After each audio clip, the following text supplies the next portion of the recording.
Hi friends, welcome to Geeks for Geeks. This is a video tutorial on how to print all the combinations of strings that can be used to dial a number.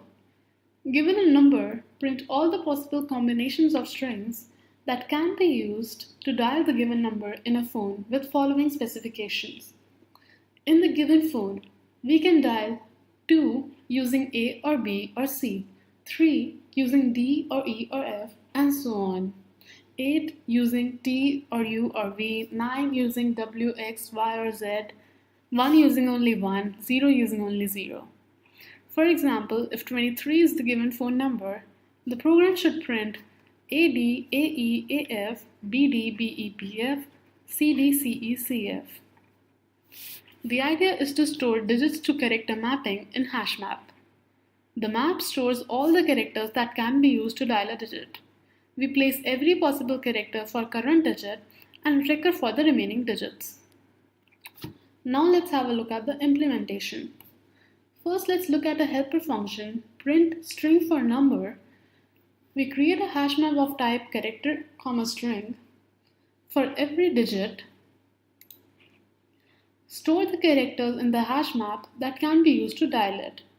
Then create a string to store the output. Then we call the print strings function. It is the recursive function to print all the combinations that can be used to dial a given number.